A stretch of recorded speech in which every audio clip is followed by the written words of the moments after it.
अभी मैंने किताब लिखी है औरतों की इज्जत के मसाइल, छोटी सी है, पॉकेट साइज। बहुत सी आदात ख्याल औरतों ने इज्जतें करना छोड़ दी शौहर के मरने के बाद।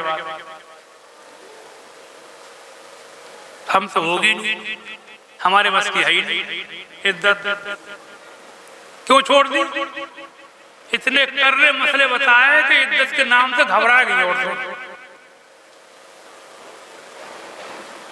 इज्जत में कोठरियों बंद कर देती, गर्मी पड़ रही है पैक कर दिया, पर्दे टांग दिए,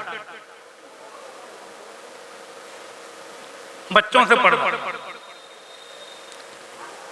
हमारे यहाँ एक लड़का मेरे पास आया, कह रहा है मेरी सगी खाला है, बेवा औरत है, मुझे नहीं जान दे रही है औरतें उसके पास, सगे भाई। एक जगह सुना कि उसको पखाने पेशाब को ले जा रही थी तो चद्दर में लपेट के ले जा रही थी, हवा न जाके।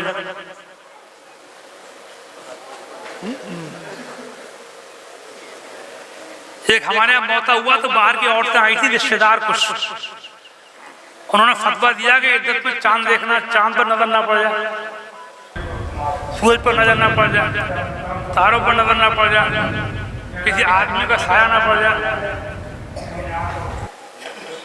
एक औरत हमारे यहाँ मार डाली, एक गांव की बात, इज्जत में आदमी मर गया, औरत भी मार दी, गर्मियों में से पैक कर दिया, वो बीमार हो गई। अब बीमार जब हुई तो फतवा दे दिया कि इज्जत में इलाज कराना हराम, मर गई। अरे बैठ जा, कितने पैसे हैं तेरे पास?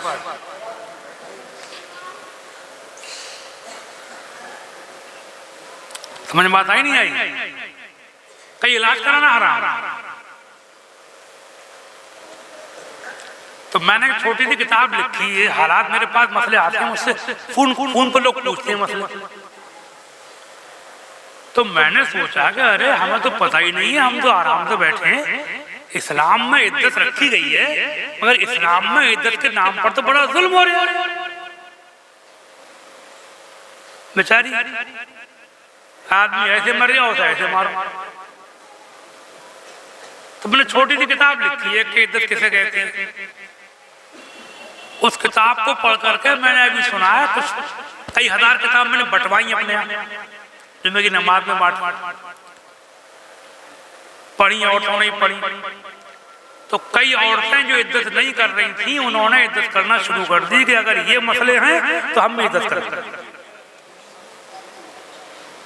दीन में आसानी बताने से दीनदार ज्यादा होते। और आप दीन को ऐसे बना के पेश करोगे, अरे ये तो बहुत करना काम है, ये तो मौलवियों के अलावा किसी के बस की बात नहीं है भैया। नमाज पढ़ना उसी काम है जो खाली रहता हो, हलवा फिरता हो। काम वाला आदमी कैसे नमाज पढ़ लेगा? कि दिमाग में किताब को पढ़ के बहुत सी औरतें इज्जत करने लगी। खत्म हो गई इस टाइम ना, मैं आपको दे जाता 5000 छपाई थी, अभी और छपाऊंगा, समझे? पॉकेट साइज में है, छोटी सी है, जेब में आ जाए, एक साइड से हिंदी, एक साइड से उर्दू। और इज्जत है क्या? 4 महीने 10 दिन घर में रहे, बाहर ना निकले, घर में कहीं भी रह सकती है, कोठे आंगन बरांडे सब में जा सकती है।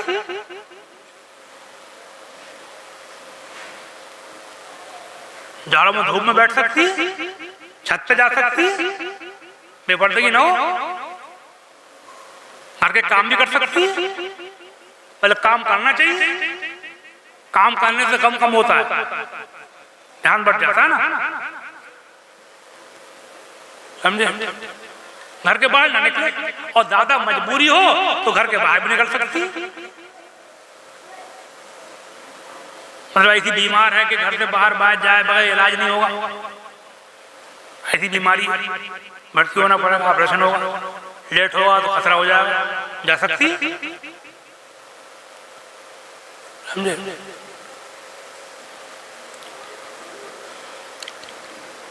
और डॉक्टर को दिखाना भी जायज़ है, देखना भी जायज़ है, हाथ पकड़ना भी जायज़ है, इंजेक्शन लगाना भी जायज़ है, बोतल चढ़ाना भी जायज़ है, आप सब जायज़ है। बिला वजह की बातें कर करके मार डाला उस औरत को। इलाज कराना ना जायज़ है, समझे? ऐसी गरीब है, घर में रहेगी तो फाका हो जाएगा, जा सकती है। घर कच्चा है, गिर रहा है, खतरा है, निकल सकती है। घर में इज्जत का खतरा है, इसी जगह जान का, माल का, इज्जत का खतरा, निकल सकती है। सब लिखा हुआ कहता हूँ।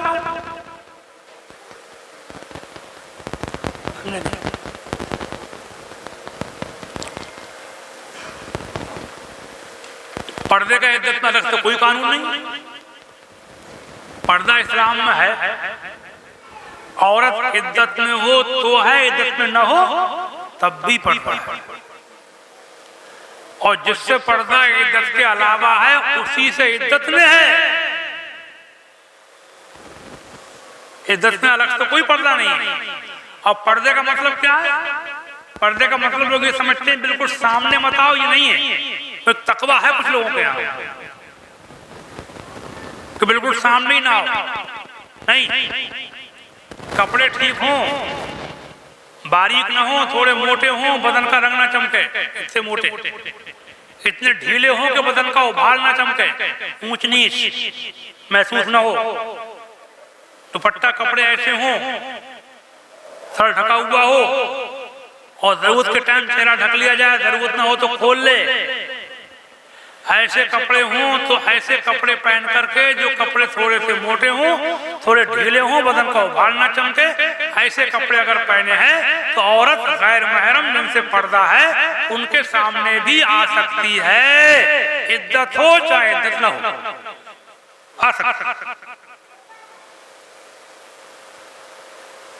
बुर्का ओढ़ना भी शर्त नहीं है। बुर्का एक परहेजगारी है, बस शर्त नहीं है, कपड़े ठीक हो।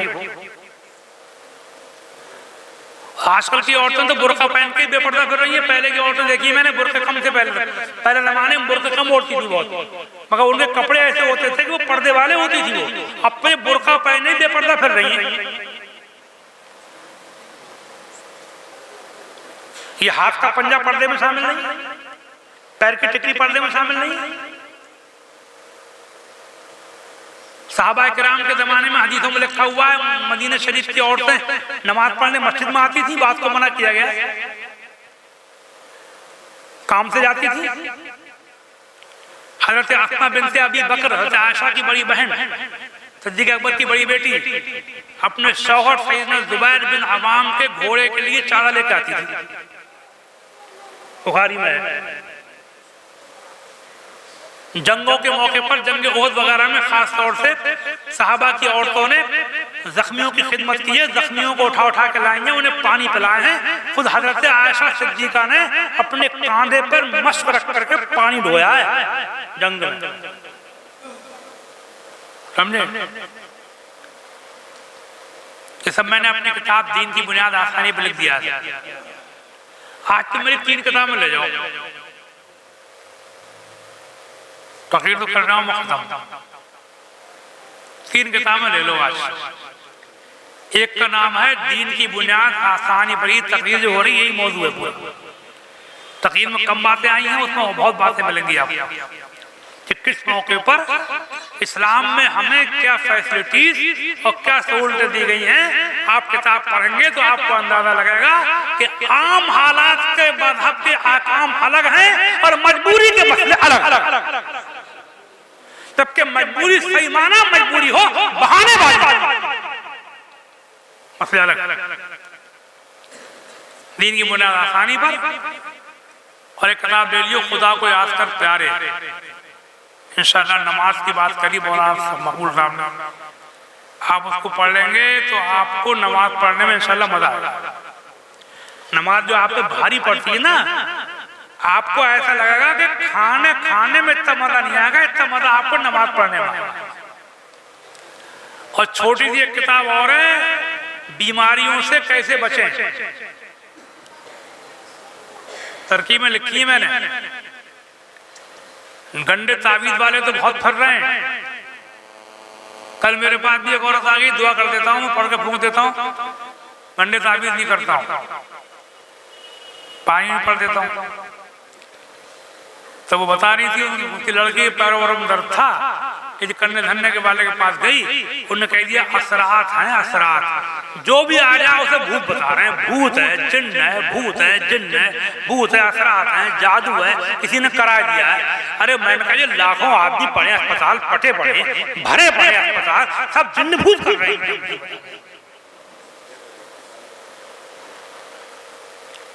कुछ तरकीबें लिखी है मैंने बीमारियों से कैसे बचे, 3 किताबें ले जाइए, मौलाना इकबाल साहब हमारे साथ में दे देंगे आपको। इकबाल साहब, पहली का नाम है दीन की बुनियाद आसानी पर, क्या नाम है? दूसरी का नाम है खुदा को याद कर प्यारे, तीसरी का नाम है बीमारी से कैसे बचें। 3 ले लियो, ये तीनों के 50 रुपए दे दियो, हिंदी में भी है, और कम चाहो कम दे दियो, और न चाहो तो ऐसी ले जाइयो, ठीक है? हाँ तुम ले जाइयो, ऐसा ही नहीं सोचते मौलाना खाली कह रहे हैं, तुम ले जाओ, कम मत करो। 50 रुपए दे दियो, कम चाहो कम दे दियो, ऐसे, और बढ़ती चाहो बढ़ती दे दियो। सब ऑप्शन खुले हुए, बढ़ती आ जाता है तो हमारे फंड में चला जाता है, फंड रहता है किताबें बांटने वाला भी, समझे आप? सवाब में हम भी डालते हैं अपने पैसे, अपनी ज़कात भी लगाते हैं सही तरीके से, उसमें किताब बांटने वाला हीला करके, समझे नहीं? तो वो तीनों किताब आज ले लियो, तोहफा समझ रही हो। बाकी कौन मरा कौन जिया अल्लाह जाने भैया, पता नहीं कब किसकी मुलाकात किससे हुई नहीं हुई, है नहीं? हाँ ये उम्मीद रखो कि अल्लाह ताला हम आप सबको जैसे यहाँ इकट्ठा किया है ऐसी जन्नतुल फिरदौस में जमा फरमा दे। ये दुनिया तो एक महफिल है, यही महफिल नहीं है ये अपना बैठे हैं, पूरी दुनिया एक जलसा है। अब इकट्ठे बैठे और थोड़े दिनों के बाद वो अपनी कब्र में, वो अपनी कब्र में, मियाँ लेटे, बीवी लेटी, बच्चे लेटे, एक दिन वो आवेगा, बीवी अपनी कब्र में, शौहर ऐसे अपने लोग सब एक दिन अपने कब्र में। लेकिन जन्नत में अल्लाह ताला जमा फरमाएगा, फिर वहां इंशाअल्लाह कभी जुदा नहीं करेगा, कभी सब। कुरान में फरमाता है वसीक़ल्लज़ीना तक़ौ रब्बहुम इलल जन्नति ज़ुमरा हत्ता इज़ा जाऊहा फ़ुतिहत अबवाबुहा वक़ाल लहुम ख़ज़नतुहा सलामुन अलैकुम तिबतुम फ़दख़ुलूहा ख़ालिदीन। जब लाया जाएगा उन लोगों को जिन्होंने नेक अच्छे अच्छे काम किए, और फरिश्ते लाएंगे उनको, जन्नत के दरवाजे उनके लिए खोले जाएंगे, फरिश्ते उनसे कहेंगे सलामुन अलैकुम, वो जन्नत में जाने वालों हमारा सलाम ले जाओ, सिर्फ तुम अच्छे तुम ही रहे, फदखुलूहा खालिदीन, अब जन्नत में ऐसे जाओ कि तुम्हें कभी निकाला न जाएगा। सब